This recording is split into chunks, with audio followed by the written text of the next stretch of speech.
Je me trouve devant l'entrée du parc historique de Sukhothai, qui est pour moi un endroit incontournable à visiter pour qui s'intéresse à l'histoire, à la culture et au passé glorieux de la Thaïlande. Et pour venir au parc, c'est assez simple. Depuis la ville, vous avez un bus qui fait la liaison. Alors, ils sont très fréquents en haute saison, à peu près toutes les demi-heures, et un petit peu moins fréquents, évidemment, en basse saison. Pour aller de la ville de Sukhothai au parc historique, il y a un bus local qui n'est pas très cher, qui se trouve sur la rue principale, juste après le Phu restaurant, donc sur la rue Yarot Vititong, à une cinquantaine de mètres, 100 mètres peut-être après le Phu restaurant, vous avez l'arrêt des bus qui vont à ce qu'ils appellent la Old City. D'ailleurs il y en a un qui arrive là et qui vous emmène donc au parc historique de Sukhothai. Le prix du trajet de la ville au parc historique, l'arrêt de bus, le bus, donc vous voyez, bon c'est pas un bus très moderne, là, on monte dedans. Ça va des claps. C'est parti pour aller au parc historique.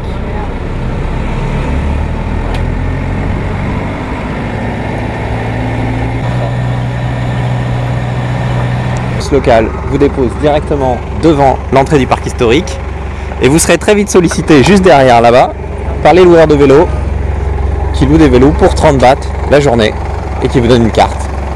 Donc voilà. Là le bus. Là, les loueurs de vélo. Ça va les crêpes? Yeah.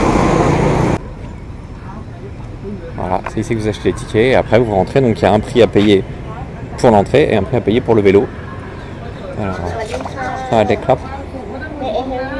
Ah ok, voilà. Donc c'est 100 bahts d'entrée et 10 bahts avec le vélo. Ça c'est pour la partie centrale et après vous avez trois parties, donc la partie nord où c'est aussi 100 bahts plus 10 bahts et la partie ouest où c'est aussi 100 bahts plus 10 bahts. Dans la partie centrale, le temple le plus connu, le plus important, le plus intéressant c'est le Wat Mahathat, donc vers lequel je me dirige en ce moment. Et de toute façon, d'une manière générale, la partie centrale du parc historique de Sukhothai c'est la partie la plus intéressante avec le plus de temples, le plus de bouddhas de pierre, mais comme dit, il ne faut pas pour autant ne pas aller voir le Wat Sichum qui est dans la partie nord avec son immense Bouddha de pierre. Franchement ça vaut le détour et c'est vraiment dommage parce que souvent les gens l'oublient. Et comme je dis moi, le Wat Sichum il est si chou, alors faut aller le voir.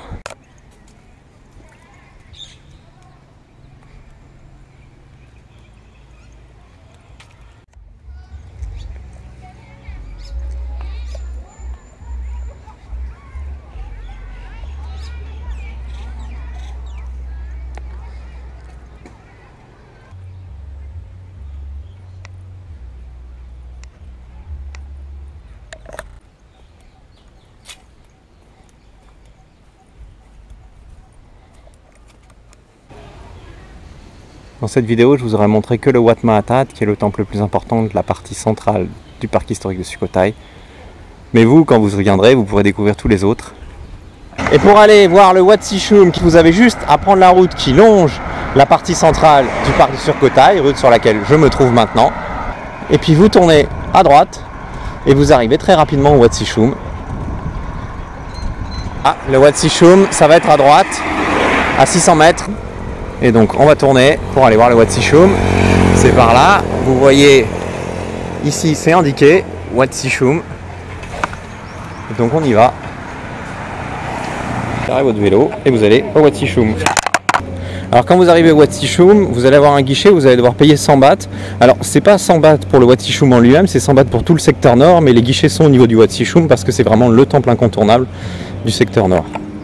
Donc vous arrivez ici et vous payez votre ticket, donc 100 bahts. Il n'y a plus qu'à aller visiter le temple. Le Wat Sichum c'est clairement mon temple préféré à Sukhothai, mais souvent les gens le ratent parce qu'ils visitent que la partie centrale et donc ils oublient d'aller voir la partie nord et le Wat Sichum, et c'est vraiment dommage parce que ce Bouddha est simplement magnifique.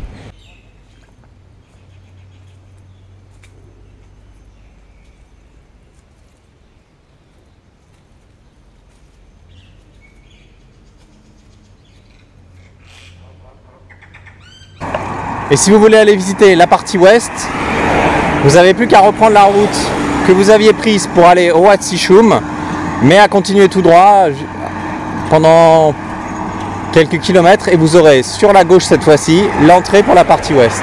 Alors la partie ouest du parc historique de Sukhothai c'est clairement la moins intéressante. malgré le Bouddha debout du Wat Sapan Inn. Et le Bouddha du Sapan Inn, le Bouddha debout, on le voit en arrivant, puisqu'il est sur une petite montagne. Vous le voyez peut-être là-bas au fond, peut-être qu'avec le grand angle de la GoPro on voit pas bien. Là, donc vous voyez Wat Sapan Inn, 350 mètres. Sukhothai Historical Park, ils appellent ça le Foresticide ou la partie ouest. Et donc vous arrivez ici, vous tournez.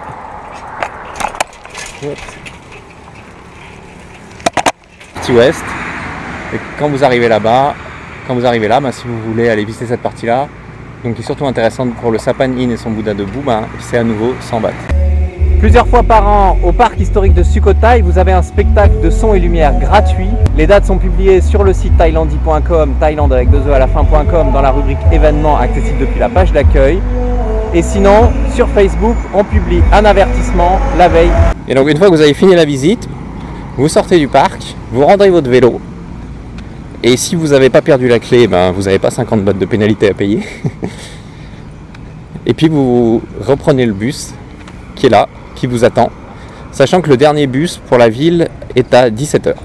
Voilà, donc vous remontez dans le bus, vous repayez 30 bahts et vous reprenez à peu près 25 minutes pour arriver en ville. Et si vous voulez séjourner près du parc historique pour en profiter au maximum, vous avez des guest house juste à côté, comme ici la Old City Guest House ou la Vitun Guest House qui est vraiment juste en face de l'entrée. Vous retrouverez toutes les coordonnées sur le site thailandi.com.